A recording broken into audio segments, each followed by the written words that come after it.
Hi and welcome everyone. Today we have two revenge stories for you.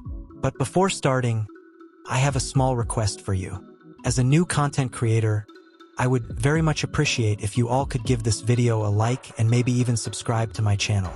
I'm aiming to give you these kind of stories as often as I can, and if you like the content, please support the channel with a few clicks. With that said, let's start off with the first story. Am I the asshole for retaliating against one of my bullies for something he repeatedly did to me 26 years later? Okay, so this concerns me and a certain bully from a long time ago. I'll just name him Slam. In 1997 and 1998, when I was 13 and 14 respectively, for utterly no reason other than the fact that I was the only half-Australian boy in my school, in the city of Ipoh, state of Perak, country of Malaysia, and didn't speak Mandarin fluently, everyone in my class and the class 1 year senior to mine decided to pick on me. I was literally the living definition of underdog and outcast. Any type of bullying, you name it, I suffered it. Pinned to the ground and punched? Got that. Water balloons on me out of nowhere. Truly well-versed in that kind of suffering. A fistful of chalk dust in my face? Yeah, nothing new. Slam was, of course, one of my tormentors. He had a special bullying move of his own. Whenever we were playing basketball, none of the others bullied me on the court except Slam. He made it his mission in life when he got the basketball to run to me and throw the ball at my face as hard as he possibly could. Sometimes I dodged the ball and got lucky. Other times it left me with a very sore nose, or watering eyes, or a bleeding lip. Slam did this to me anywhere between 30 to 40 times over the 2 years of torment. And I never managed to get back at him then. It reduced me to tears quite a few times, getting a basketball to the face. Now I am 40 years of age. Slam, being senior to me, would be 41. As luck would have it, as I was perusing a sports goods store in one of my city's malls, I saw Slam, working as the manager for that store. I know, be the bigger person, put it all behind you, let bygones be bygones. That's all excellent advice. But I couldn't help remembering how this person had made my life living hell in 1997 and 1998. The fury and hurt of the past just bubbled up despite 26 years of time separating it. I walked up to him. Of course, he recognized me and started acting all affable and friendly, asking me if there was anything I wanted. I calmly told him I'd like to see basketballs.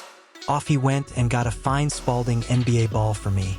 Once it was in my hands, I calmly and clearly stated, "Hey Slam, this is for 97 and 98. And with all my strength and a hatred I didn't know still existed in me, I flung the ball at him, caught him full force in the face. To say he was shocked was the understatement of the year. I ran off as fast as I could and didn't stop until I got to my car. I felt fulfilled, like I'd got back something I was owed after 26 long years. However, my mother calls me vindictive and evil. My wife, meanwhile, chided me for not being able to let go of the past. My aunt also said, holding on to grudges like that will only kill you faster. So, Reddit, please tell me, am I the asshole? We have some relevant comments before we go to the update. First commenter says, I mean, this is fucking hilarious, but not the best way to handle the situation. If you would have verbally confronted him, maybe he would have even apologized. We all did things we regret as kids. OP responds, not sure if he would have apologized. Out of 23 tormentors, only 2 have ever apologized to me. One did so and even accompanied his apology with a gift, a bottle of red wine. The other just said his sorries, but I accepted it. The rest, the few times I bumped into them, they never seemed to recall that they were part of the group that rained hell down on me in 1997 and 1998. Second commenter says, not sure about asshole, but certainly childish and a bit of a bitch honestly. I mean, it'd have been one thing if you stood your ground and finished the confrontation, but you ran out of there like a frightened cat. So exactly what you proved to Slam is something you should ask yourself. OP responded, I admit I probably should have stood there and took what was coming to me, and maybe even fight it out. But fight or flight response took me, and my brain decided on flight. Cowardly? Now looking back at it, yes indeed. I agree with your response. One very unpopular commenter says, you're a coward. You literally hit and run. There isn't anything to be proud of as you didn't finish what you started.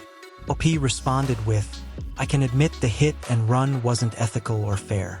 But how about the times these 23 thugs ganged up on me, totally 100% secure in the fact that they were invincible because it was 23 against 1.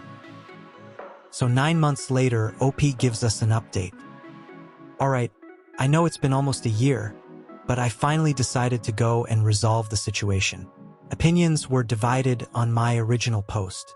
Some called me an asshole for taking out my trauma for being bullied so many years later. Others said while I was an asshole, it was justified. Still others said, no excuses for bullying. My former bully, who I named Slam in the post, deserved it. Well, I decided to give the matter closure anyway. I decided to go and find Slam at the store, talk it out, and resolve it earlier today.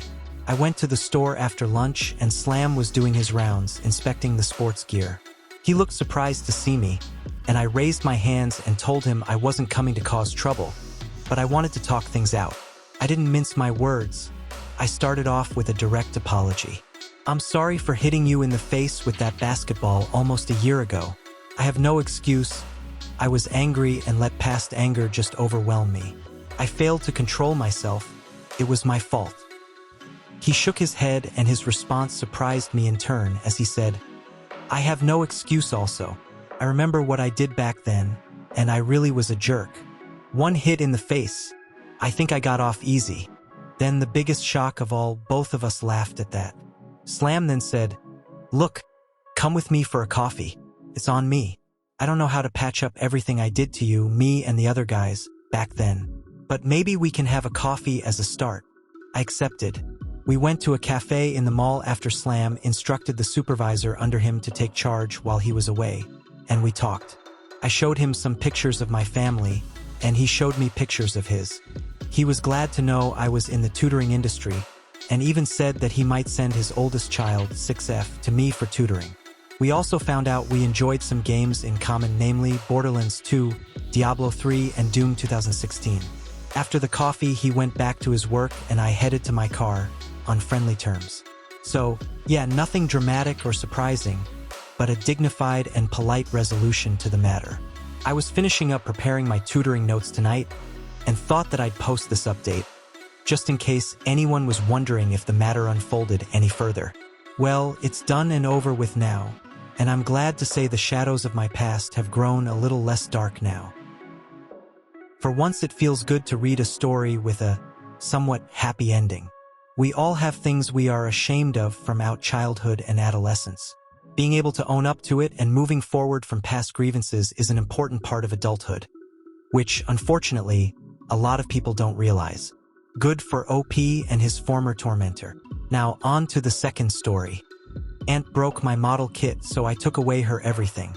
This whole thing started exactly a year ago but just ended, and a friend told me to post here, so off we go. I live in Turkey, and as you know, southeast of my country was wrecked by a couple of giant earthquakes a year ago. My city was the epicenter, and while the house I lived with my family wasn't destroyed, a lot of shelves got knocked off, and one of them was the one where I held my gunpla kits.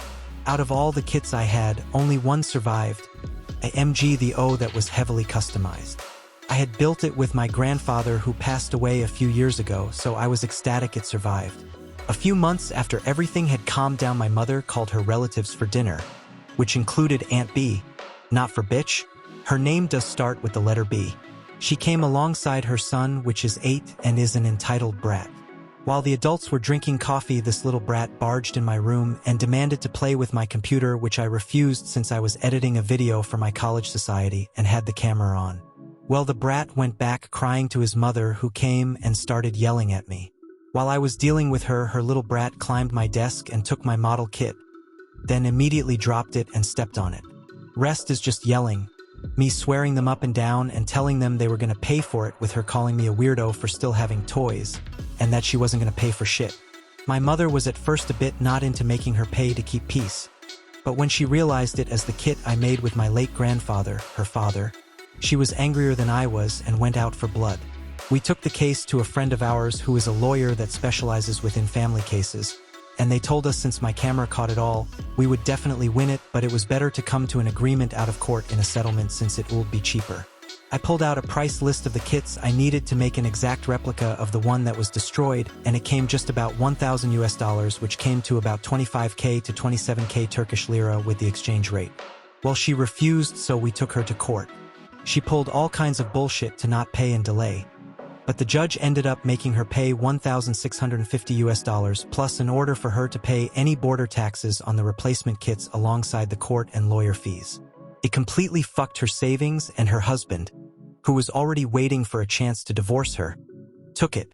When it all ended up, she had nothing and even lost her brat's custody to her ex-husband, and she not only lost the down payment she had for a house, she lost all her savings and didn't get alimony from her husband. Am I happy her life got completely fucked? No, not really. Do I feel sorry it happened? Not in the slightest. She and her crotch goblin fucked around and found out, it's that simple. I feel bad for her husband though. He is gonna be the one trying to make that brat into a normal person, and I don't envy it in the slightest. Come on, lady. You had it coming. I have a hard time feeling sorry for parents who can't own up to their children's mistakes. And as this story shows, you're doing your child a big disservice and only end up raising a spoiled brat. But if you had any sympathy for the aunt, you may want to hear the update. Here it comes. Hey, I'm not sure if this is how updates are done in this subreddit, but the shitstorm continued and some people were asking for updates, so here it goes. Well, the time the judge gave my aunt to pay what she owed me came and went, but she didn't make any payment at all, so we legally had to push the case into legal collectment. Cops went to her house, but she wasn't there. She was in her house, but didn't make any noise. So cops had to leave and get a search permit to enter to look for her. They found her inside, having sold everything and ready to illegally leave the country to not pay anything and start a new life abroad. When they were apprehending her, she attacked the cops, actually clawed the eye of one, causing permanent damage and adding multiple charges to her file. She was taken to court again, this time for more crimes alongside not making a payment in time, the court told her last time. I'm not sure if I can legally list all the things she was charged with, but in the end she got 18 years and 9 months jail time with no chance of parole until the 15th year. And yes, since she had sold everything to leave the country, the court took the amount she had to pay us, recalculated to today's tax numbers and exchange rates, before putting the rest of the money in an account that her son would get when he is 18. As for her brat, in the first post, I had told that when her husband divorced her, he had gotten custody. Well, the kid's personality was so bad he took him to a psychiatrist, which decided because of my aunt's shitty parenting he was showing personality issues. He is now in a pre-military boarding school for troubled kids, which he hates completely. As for the money, I would love to say I used it to get the parts necessary to remake that kit, but I had to put it in a saving accounts. The government recently changed border tax systems, so the previous money became a substantial amount with the new numbers, like hilariously so. As much as I would love to spend it all on Gunpla, I have to think about the future, so it's gonna stay in a savings account getting fatter by the day, until I graduate.